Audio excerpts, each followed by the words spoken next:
I mean, I feel, it's October. I feel like it's time to talk about a terrifying subject, right? Yeah. What? Do you think this is terrifying? I think it's probably going to be okay. I don't know. I feel like everything is terrifying now. So yes, by default. I mean, that is the defining characteristic of our time, is a sense of impending dread.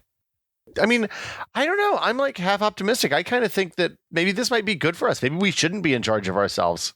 I've read a lot of speculative fiction where they're like, well, we let the computers take over and then shit started going really well. So, it's not all Terminators. Until everybody forgot how to maintain them, and then they ran away with themselves. Look, if the computers can't maintain themselves, then they shouldn't fucking be in charge. That's number one criteria. May you live in terrifying times. That's the saying, right? It's fucking Confucius. What a dick.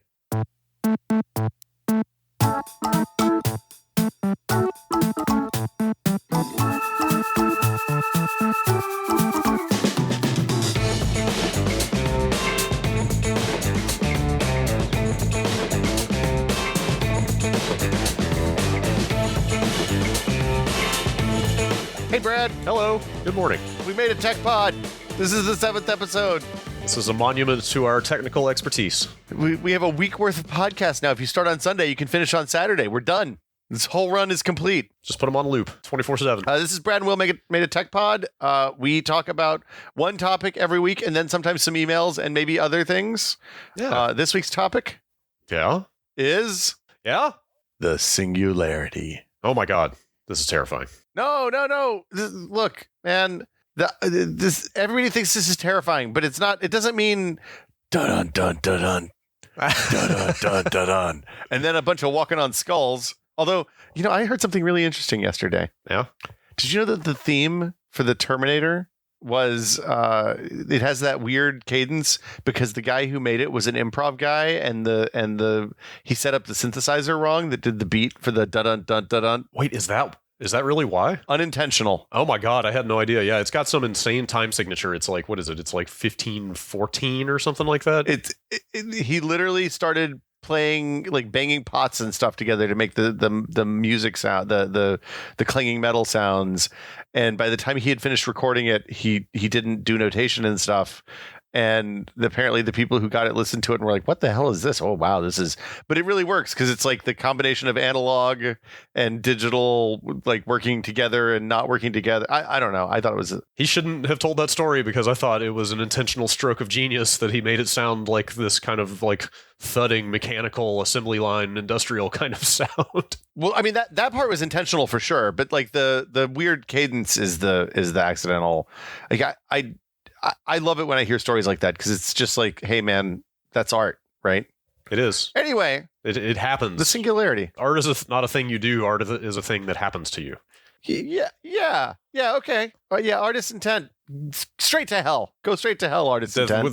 This is a death of the author style podcast, yeah. just so people know. So, the singularity, Brad. Yeah, speaking of authors, I guess that's the place to start, because this topic is very speculative, and it may or may not have happened already, and it may happen again. So the idea of the singularity is that it's just, of any singularities, it's a point in time beyond which you can't predict what's going to happen afterwards, the future beyond that point. So, like, black holes are singularities because we don't know what happens on the other side of them, right? If we fire you into a black hole right now, Brad, what's going to happen to you? You're right about that. I always thought that was more a reference in that case to the physicality of them, which is a singular point in space. Well, but they destroy the information, the structure and information. They're like infinite entropy too. I guess it works. It works both ways, right? Like it has kind of a double meaning. But that's not the kind of singularity we're talking about today. No, we're talking about the computer singularity, the technological singularity. That's the actual classical term, right? Technological singularity. I mean, tech is the context in which it is used typically. According to Wikipedia, this was a concept originally created by John von Neumann. I'm going to fail my 6th grade book report on this one, citing Wikipedia. I had always heard Raymond Kurzweil attached to this, but did he just pick it up? Yeah, he's the guy who got really into it. He's the one who's changed. Like, I think probably Kurzweil is maybe the first person who he wrote a book called The Singularity is Coming about 15, 20 years ago now. And he has actively adapted his life to try to live long enough to reach the singularity. And in his conception, the singularity is like when we'll be able to upload brains. Oh, so is he just one of these I'm terrified of mortality and I want to digitize myself and live forever types?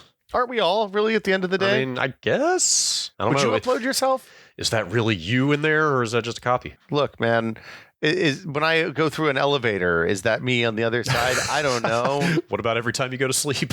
Yeah. Am I dying every time I go to sleep? I definitely Is this am. even my hand I'm seeing, man? I don't know. Is that red? Do you see red the same as me? Maybe. I don't know. We know people who don't, though. Brains are weird. Okay, so if the singularity is a concept in technology where everything changes unpredictably on the other side, I mean, could you credibly argue that multiple singularities have already happened throughout history? I mean, I think, Like, say, the printing press. I don't know. Would that rise to that level? well, so printing press is a weird one. Because it did dramatically expand the amount of human knowledge in the world, right? Right. Not just the amount of knowledge, but the way it was disseminated and to the number of people. Yeah, the printing press is a tough one.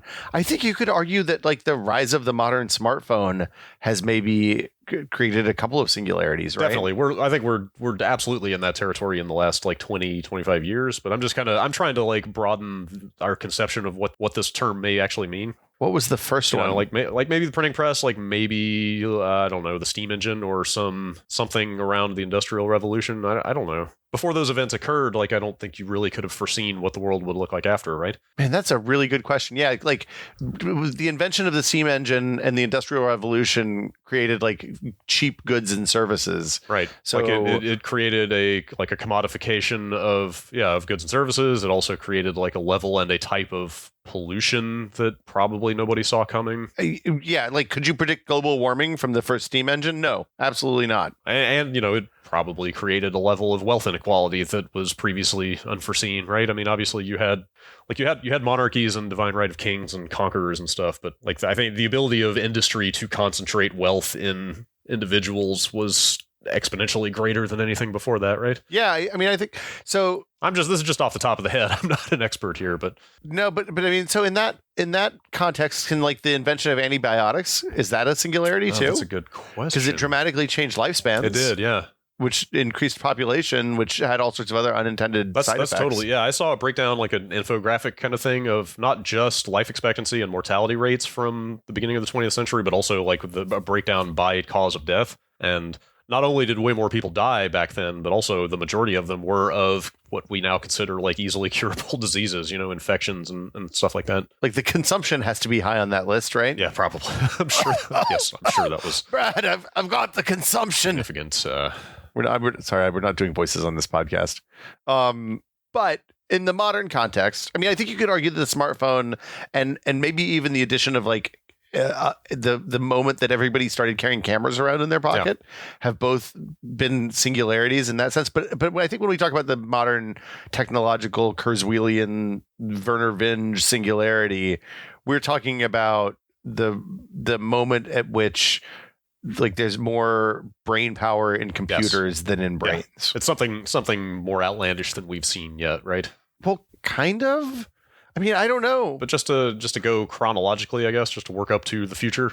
Yeah. Like if you're trying to identify, excuse me, the A or the singularity that has already occurred in modern times, like where's that line? Because you could say it was the microprocessor or the internet or the smartphone or social media, like all the. Was it AOL? it was definitely all those CDs, the free trials and cereal boxes that destroyed society. Yeah, they got more people online than anybody else for the first 10 years. I think it's the phone. That's totally a valid argument. I guess the only thing I'm saying is that like the modern information age is kind of a continuum. Like all of those things contributed to and built on each other, right? Until it brought us to the society destabilizing point that we're at now. Well, yeah, I mean, if you look at the last 10 years, starting in around 2009, like the iPhone was a little bit of a slow roll, and it wasn't until 2010 that you probably got 1 billion people using smartphones, right? Yeah. Maybe even 2012. But I mean, think about the amount of compute. Think about the impact of everybody having like a really dope 2002 era computer that they're carrying around in their pocket that also has access to the entirety of human knowledge all the time. Yeah. Yeah. And then we use that to send cat pictures around, basically. and be shitty to each other. Yep. Animated GIFs. Yeah. GIFs, you mean, I think. Oh. So, yeah, I mean, we're clearly not. So one of the things that's interesting about this topic to me is that it's one of those 10-year off topics. Everybody always is like, oh, well, For example, in 1993, I think, Werner Vinge, who's a science fiction author, he wrote a fantastic book called Rainbow's End about AR, augmented reality, which if you haven't read, you should read. But he wrote an essay in 1993 called The Coming Technological Singularity, which he basically was like, look, when this happens, it's going to be the end of the human era. And once the super intelligence comes online, it will start to upgrade itself and advance technologically at an incomprehensible rate. So is he and that piece, are they the reason that runaway AI is thought of as like the classical example of this concept? I think he's probably like, if you think about computers gone bad in science fiction, there's like 2001, right? Which is the thing that happens in 2001 is that there's a logic gate that basically makes the computer divide by zero, and it goes crazy. This is him saying, hey, maybe the computer is getting smarter isn't great for us. And I think he was probably the first one who did that. Okay. But I mean, but also it's worth saying Werner Vinge's, I don't think that in science fiction, especially, the idea that the end of the human era is a bad thing is universal. So I think it's Neil Asher wrote a whole series of books about basically human controlled, like a civilization where humans ceded day-to-day governance and stuff to the AI because they can take the long view in a way that humans are notoriously bad at. Now, Neil Asher's English, I think, which maybe has some impact on that, because they have a kind of complicated relationship with government. But yeah, it's not all, like I said in the beginning, it's not all stomping on skulls and, getting the machine gun cars out. It's not a guaranteed apocalypse, but it might be. No, it could be a gentle, fun apocalypse. What if the computers just plug us into pods and they use us to generate electricity and they just put us in constant pleasure machines, a constant state of full serotonin release. So we're like doped out of our gourds the whole time, and they give us Doom 2020 or 2019. Like, we get Doom early. What's not to love there? I liked the version of that script better where they were using everybody's brain power to make a gigantic parallel organic supercomputer and not just using everybody for their electrical as batteries. Man, why didn't they leave that in there? That was so good versus really being dumb, violating thermodynamics. Also, maybe they wouldn't have been sued then. But anyway. So, I mean, but the other thing that's happening here is we are at a place where just this morning, actually, Google published that they've solved one of a big supercomputer challenge. Yeah, right? In the form of a quantum computer, which I think I can't remember if we talked about that on a show or off air recently, but I had thought until very recently that quantum computing was mostly theoretical and hadn't actually been put into practice. And then here's Google saying like, hey, we've done it and we're putting it to work, crunching, solving algorithms, computations that would take millennia on conventional computers. It's I can't remember the term, but basically they solved a problem. Oh, quantum supremacy, which is a situation where the quantum computer is able to solve something that would take an inordinate length of time on a traditional supercomputer. So they solved a problem in a few minutes that would have taken a normal supercomputer 10,000 years. Right. It's not a useful problem, no, but it's a problem that they could solve. So it was a proof of concept, but I mean, not to get too far down the quantum rabbit hole, but is it the case that quantum computing excels at, I don't know how to put this, like types of computation that are not really like practically useful for what we do day to day on computers? Like it's more of a like high level math kind of situation. That part is unclear. Like right now, they're not really useful for anything. Yeah, that's what I mean. Yeah, like the solution that they solved is a problem that you don't need to know the answer to. Right. It's just a really complicated mathematical thing. Like it's not a type of computation that's directly applicable to like your average desktop PC, right? I would not expect us to have quantum computers in our desktop PCs in the foreseeable future. Yeah, that's what I meant. Like you're not going to need quantum computing to run ray tracing on the PlayStation 6 is what I'm saying. But it might be utilized in a self-sustaining, learning, self-improving artificial intelligence, maybe. There you go. That's a thing that you would use quantum computing for, maybe. If you need I'll save this for when we talk about quantum computing, but which I think we should do soon because it's interesting and it's weird and it's really, really confusing and nightmarish. But yeah, like the idea is that the quantum computer is presumably something that happens in our brain is quantum and is happening at a quantum level, and that's why we're conscious, and things without brains are not. So I see. It's one of the theories, I think. That might just be a science fiction theory. This is very heady stuff for this time of the morning, but here we are. Yeah, I should have made more coffee. So yeah, like AI, learning AI, like self-aware, sentient AI that has a sense of, it's sapient or sentient or whatever, has a sense of self, but also has the like insane amount of precision and speed as any other computer. Like that's the nightmare. Well, maybe not nightmare, but that's the classical technological singularity, right? Yes. As soon as, I guess what I'm saying is, like, to put it in plain language, like as soon as it becomes aware enough of itself to direct its own improvement. The directing its own improvement, I think, is the key. That's when we're through the looking glass, to use the metaphor. My immediate inclination is to say, what do you think would happen after that? But the whole point of this conversation is that nobody knows, right? Well, it's that it's unpredictable, I think. I mean, so one side of this is like the war games. It's funny. I always tend, when I talk about this stuff, I always end up framing it in terms of popular culture because that's what people are familiar with. But if you think about like the Whopper, the war games computer, it didn't go out and grab all of the other computers on Earth and root them and make them its own and use them for its nefarious purposes. That is a thing that seems difficult to impossible from like a modern standpoint. But on the other side of it, I wouldn't be surprised if the singularity ends up because somebody wrote a custom ad algorithm that goes out and learns everything about everybody, and as a result gains consciousness and destroys the world. I mean, the whole problem with an AI like that is that it has the technical wherewithal to like solve any problem it encounters almost instantly, right? Like presumably, if it has enough computational power to become self-aware in the first place, then it can it can write custom interfaces to take control of any other system it encounters in like a split second, right? Like it doesn't need. Does that make sense? Well, that's the theory, but like so the thing about brains and the thing about our intelligence that's become clear over the last 10 years is that we're singular. Like our brains are, or maybe not our brains, but high-end mammal brains are singular in evolution, like in the universe that we're aware of. They don't the amount of computing we have available as a species is not. We still aren't sure that it's comparable. Like I'm talking about not just in supercomputers. I'm talking about in every device and every IC we've built as a species.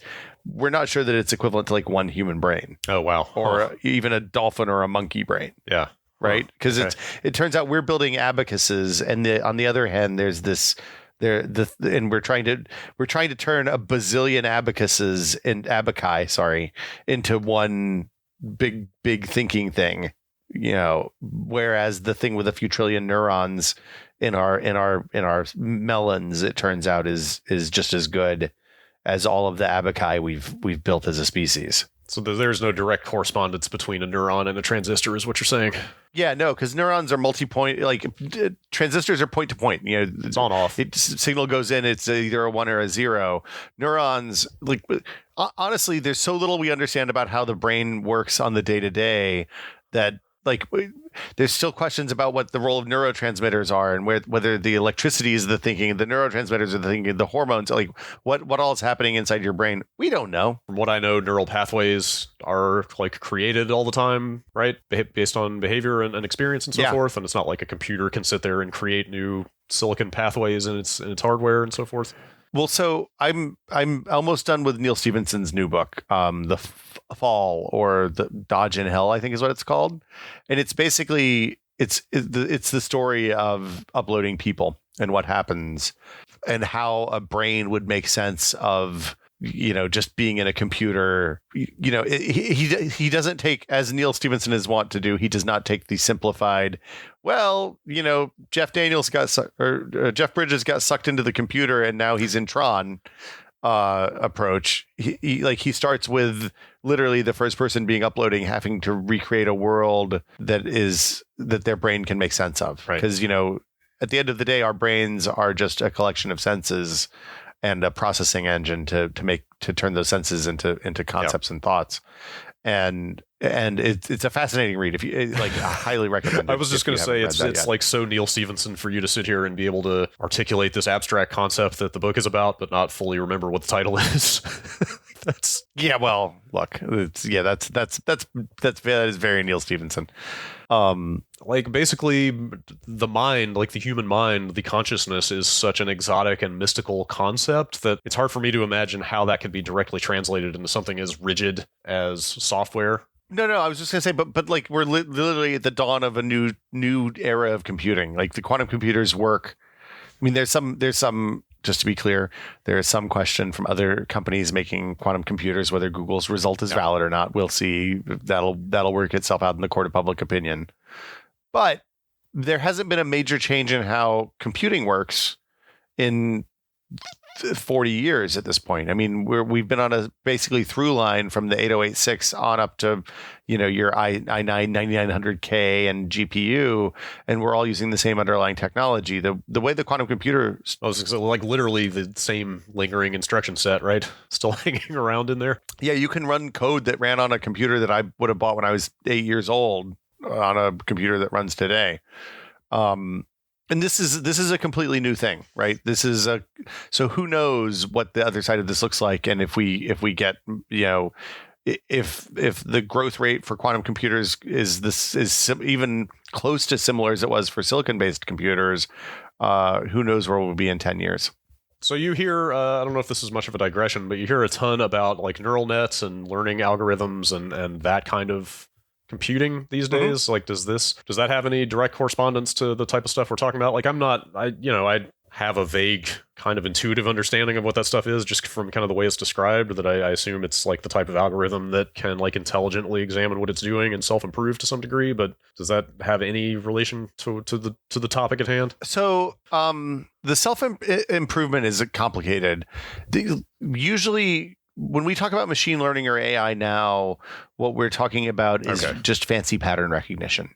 So like if you think about the things that computers are traditionally bad at, but brains are really good at. So if I throw a baseball to you, your brain can pick out the movement and it can pick out the object, and it's like, oh, that's a baseball, and then it can put your hand up in the position to catch it in like how fast it's coming at you, et cetera. Yeah, and like you like there's terrifying math involved there that your brain just does instinctively in the reptile parts, and you don't have to think about it. You just know my hand goes here, and then I close it, and the ball will be there. Right, because if you weren't able to do that, we would have all been eaten by lions. Exactly, hundreds of thousands of years ago. So if you put a 386 in front of that problem and feed it a camera feed, it's not even able to tell what the video is, right? Like its image recognition is hard.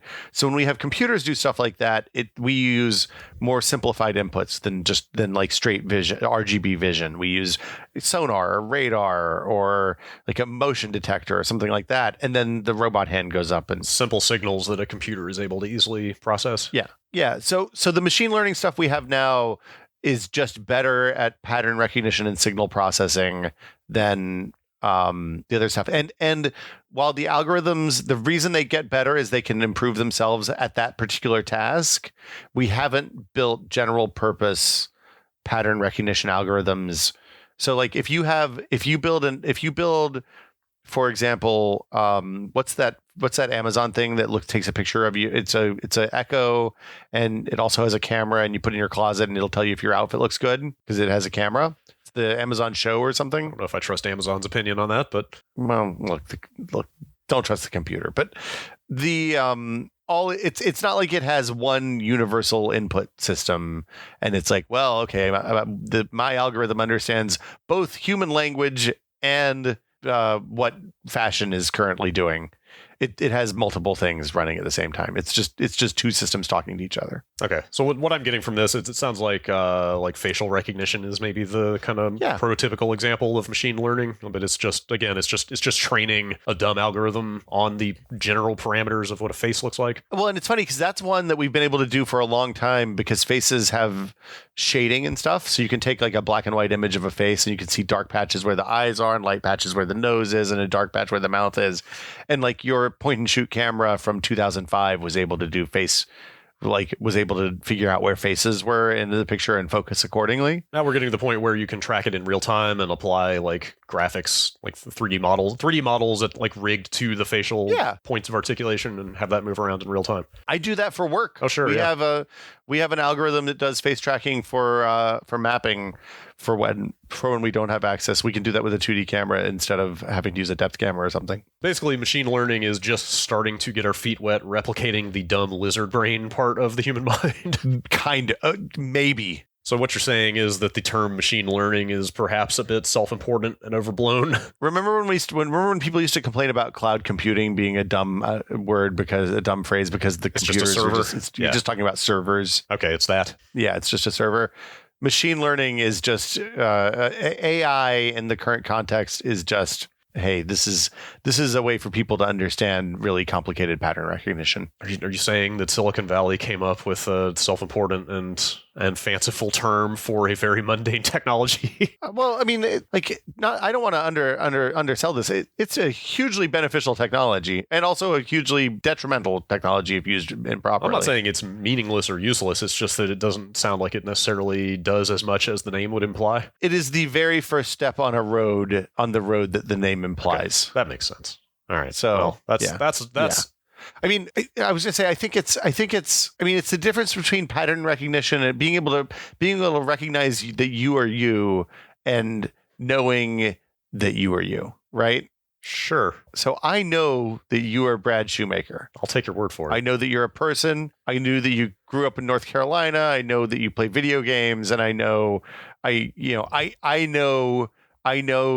you are an ineffable essence of a human. Okay. The computer just knows that your face lines up with a dude named Brad Shoemaker. So it's just a shape broken down into data. Yeah. All right. That's a lot to chew on. I could maybe use a couple minutes to turn the pressure valve in my head and let some of the steam out. Yeah, that sounds good. Are you optimistic coming out of this, or are you feeling bad? I don't know. Why don't we talk about that on the other side of the break? Like where you think things are going and how the future of human civilization is going to develop. Just light, airy topics. There we go. For 8 a.m. Yeah, the lightest.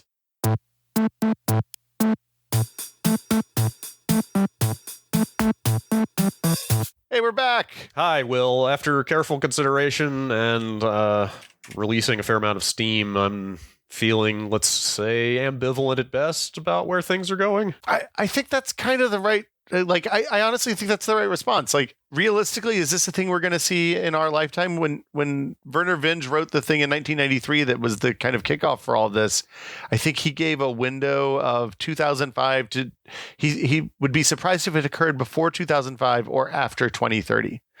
So, I mean, we're there now. Almost, yeah. Well, there's a lot of things that sound like they're going to be coming to a head around that time. So yeah, and realistically, we've kind of mucked this up pretty well consistently for the last 150 or 2,000 years, depending on how you count it. Why not give the computers a chance? That's what I say. Yeah, I can't say that we have the best track record necessarily, but I don't know. My immediate temptation is to just say, hey, what do you think is going to happen? Like, tell me the next civilization-shaking technological development that's going to occur and what will happen afterwards. But that's an absurd question because nobody can answer it. Well, I mean, yeah, and in a lot of ways, we have a bunch of other singularities coming too. We have the rise of the global warming stuff that's happening is impossible to predict what's on the other side of at this point. Right. I mean, we're as technology has advanced over the last. So the thing we didn't talk about is all the singularity stuff is about the hockey puck part of the curve, right? It's the intelligence is increasing, and then all of a sudden it does the hockey stick thing and goes straight up. Spikes upward, yes. And as technology in general has advanced, we've reached that we reached that hockey puck place faster and faster. Yeah. So, You mean just with general technological development, not on any one specific field? Yeah, I mean with everything. Like if you look at our manufacturing capability, the amount of time between, hey, we think we should make more batteries and, oh, we're making, 1 million times as many batteries in a year as we did 20 years ago, that time has shrunk down dramatically. Right. So maybe just for example, with respect to climate change, like a wildly optimistic view or prediction might be like, oh, maybe perhaps some form of carbon scrubbing technology will come online in a way that we cannot in any way foresee what the effects will be of on the other side. Yeah, that's the Republican talking point.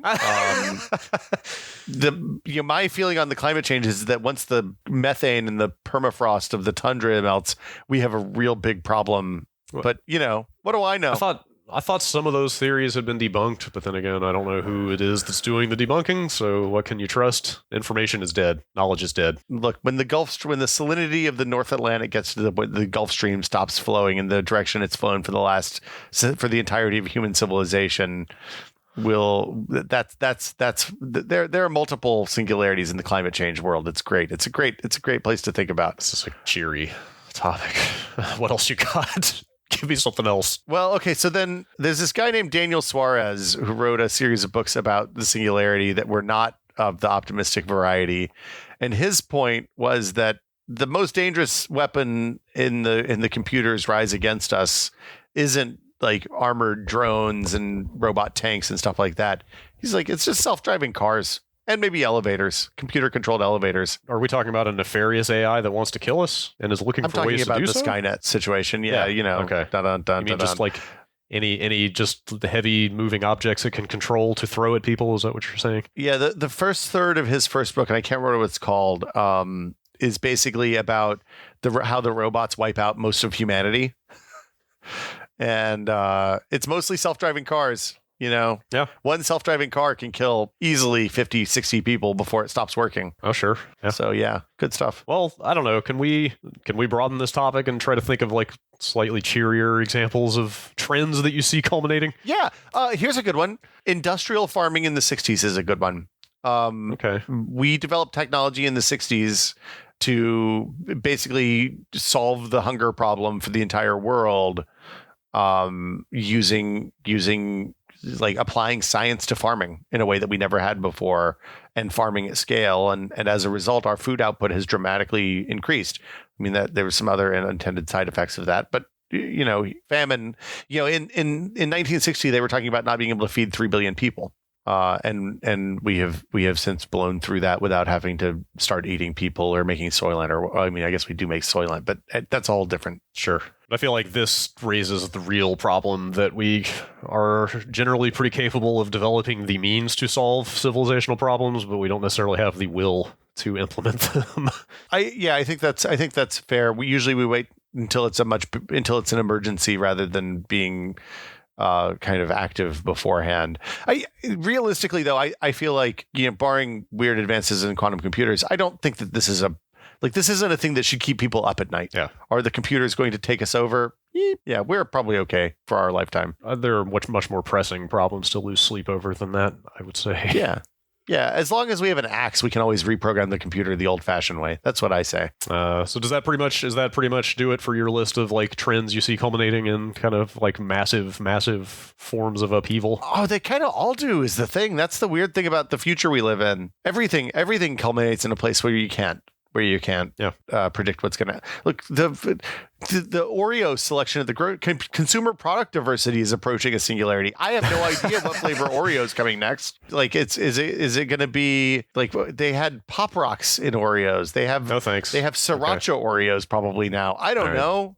Madness. Human civilization has peaked. Let's just shut it down. Speaking of consumer product diversity, Logitech sent me a care package the other day. Oh, they have a brand new keyboard called the G Pro X.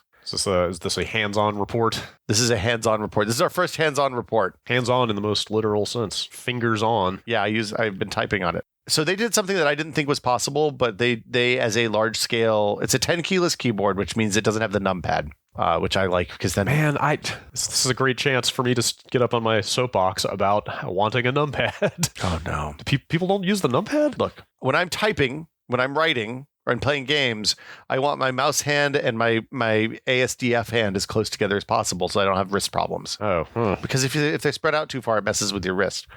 I guess. You can get for like $10 from Amazon a numpad. That's USB. You just plug it in another USB port. You have plenty of them now. It's the 21st century.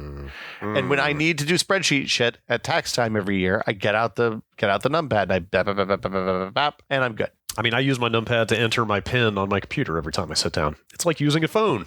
There's perfectly suitable number keys for the 4 to 6 digits that you have on top of the computer, Brad. Anyway. Okay, so the thing about this Logitech keyboard that blew me away is it's a mechanical keyboard. They've been doing that for a while.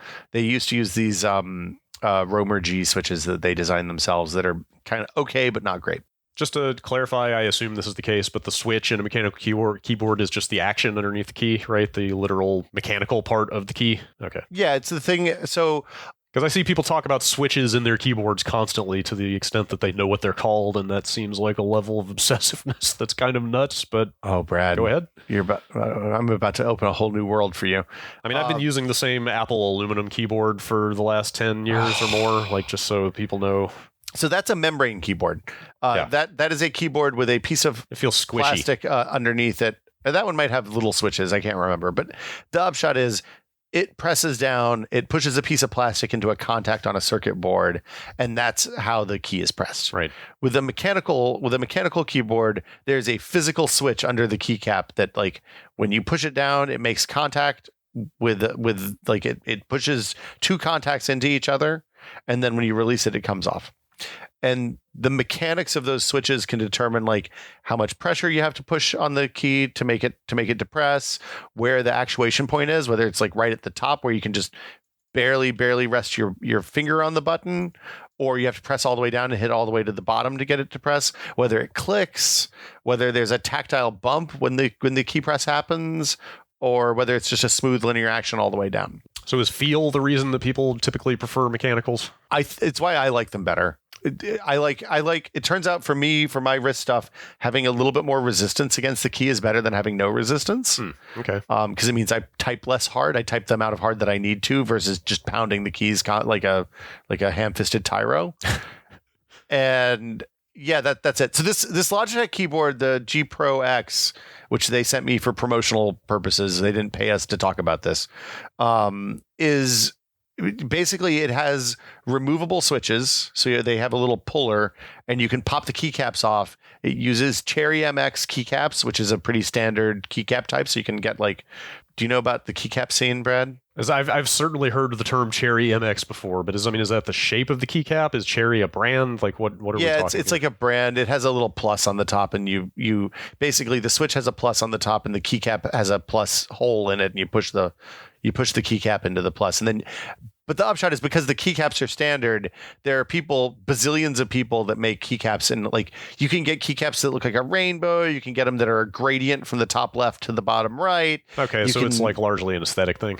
Yeah. Yeah, I guess I could see it. But the typing, the feel is the reason you start here. The aesthetics are just an added bonus. So, I mean, I like the feel of a mechanical keyboard. I mean, I learned to type on an IBM 286 with the most mechanical of keyboards in existence. Yeah. But noise is the big thing that has always really stopped me from wanting to explore that scene. Like, is there such a thing as a quiet mechanical keyboard? Because I just, not just for being on a mic with people on Discord playing games, but partially because of that, but also just for my sanity, I just don't want a lot of clackety clack all the time. So, like, is that just part of having one of these keyboards? No. So there's always going to be there's stuff you can do. You can put these little shock absorber things on there that basically make the click when the key hits the bottom of the throw. You know, when you mash down on your key, it makes a little click when the plastic hits the plastic. You can put a little rubber thing in there that'll slow that down and make that sound better. For the most part, you can get one of the characteristics of the different color switches. So you've heard of like Cherry MX Red and Cherry MX Blue and Cherry MX Brown and all of that. Yes. Typically blue means it's clicky. Red means that there's a tactile bump and it's a little bit clicky. And brown means it's linear and quiet. Okay. Well, how quiet is quiet though? Like quiet by mechanical standards or just quiet? I'm going to put I have this keyboard has blues and browns on it right now, and I'm going to let you hear. Okay. That's a blue. Okay. That's a brown. Okay, I'm familiar with that sound. Yeah, so it's like normal keyboard sound. It's not super loud. Okay, so like this is, and again, like I swear Logitech is not paying us anything. I just happened to have been looking at I think it was the G915 recently. Yeah, the G915 that's their low profile.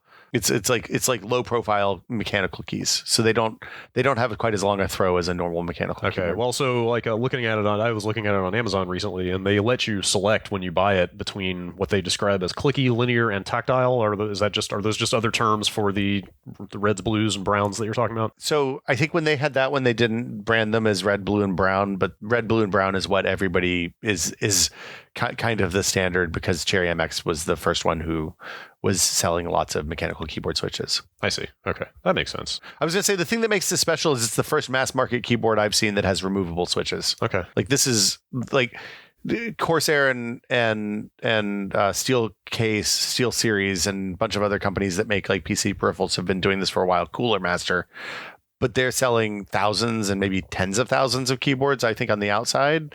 When somebody the scale of Logitech comes in and starts selling mechanical keyboards, like it's a real moment for the mechanical keyboard community. yeah, for the market to broaden dramatically. Yeah, it's like the number of people that Logitech reaches versus the number of people Corsair or like this is, just to be clear, this is literally a thing that started on like Massdrop and on message boards where people who are fans of mechanical keyboards were like designing circuit boards and buying switches from China and assembling them themselves.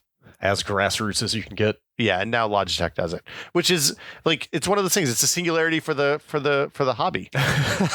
There you go. There's singularities all around us. Yeah, who knows? Who knows what the other side of this looks like? Is my mom going to be putting a mechanical keyboard on her laptop? I don't know. Maybe. Probably not. Probably not. It's pretty good, though. That's the TLDR on the keyboard. I like it a lot. And then is any of the stuff that they sent you wireless? The whole reason I was looking at keyboards on Amazon recently is that my keyboard at work broke, and I got as a replacement one of the, I'm trying to remember what Apple calls them. It's the current model of their aluminum keyboard, but it's wireless. Oh, does it have the butterfly keys? I can't remember. I don't think it has like the objectionable key action, but the reason I bring it up is I think they call it the Magic Keyboard or some. Oh God.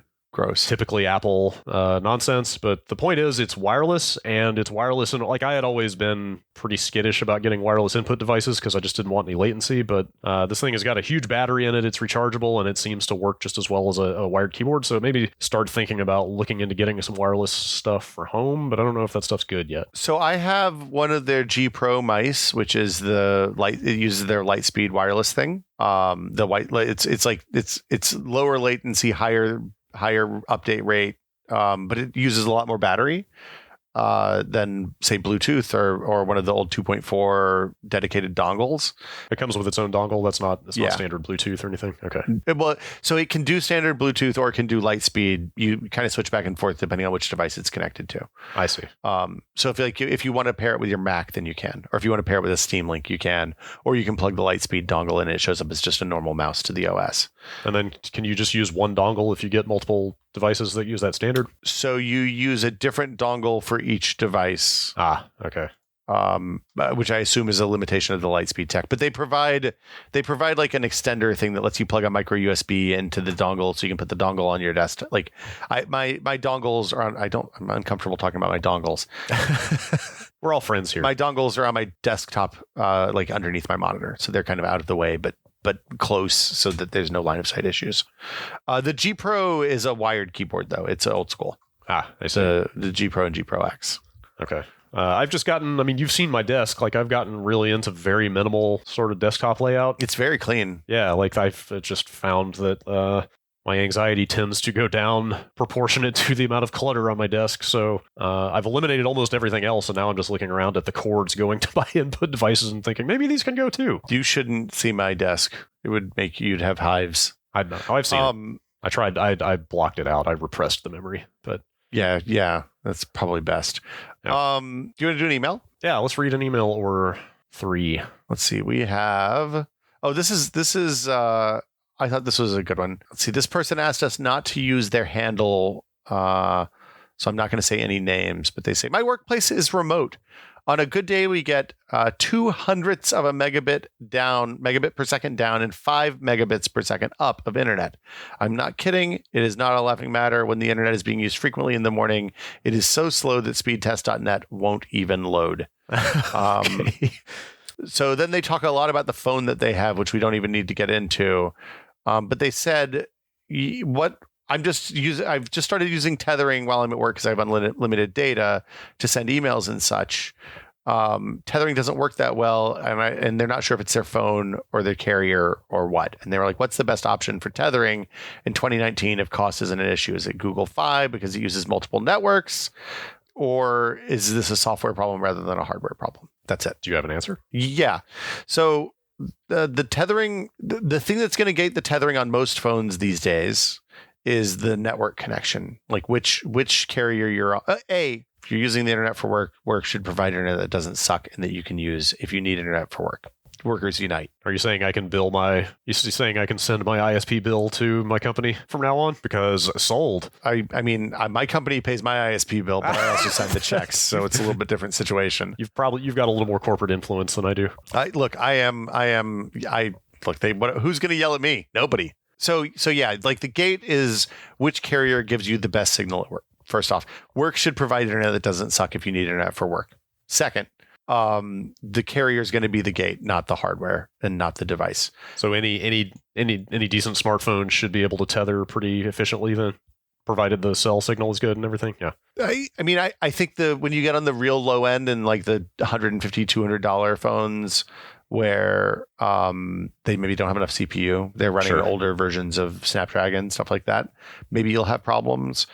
But usually, in my experience, the problem is my cell phone provider's network doesn't provide enough coverage. So the options are to go to different cell phone stores for T-Mobile and Sprint and Verizon and AT&T and get loaners, take them to work, see which one works best. Or the Google Fi is actually not a bad like because of the way Google Fi works. It's an interesting choice because they buy bandwidth from multiple carriers. I don't think they buy from Verizon. I think it's only the GSM carriers, though. Wait, does this person work in an office or at home? They said they are in an office. Oh, wow. I thought this was a work at home scenario. Then this is utterly insane. No. Oh, it says my workplace is remote. So I think that means like not working at home, but like a remote. I took that to mean like they work on top of a mountain someplace or something. I see. Out in the hinterlands. So are there what am I trying to ask here? Are there non-phone solutions available for tethering? I mean, like a kind of a desk-mounted or like a stationary equivalent of what tethering would be, like just a box that you buy and plug into a machine? Yeah. Did you not? I guess those little what are they called? They're called portable Wi-Fi hotspots. But that's all that is. It's like a little credit card sized box with a battery in it that has a cell modem and a Wi-Fi hotspot. Basically, is it? Yeah. So find out which carrier has the best coverage in your workplace. That's the TLDR. So if one of your get your coworkers who have different cell plans than you to all run speed test on their phones and see who does best. Yeah, crowdsource your internet and then switch to that network. Yeah.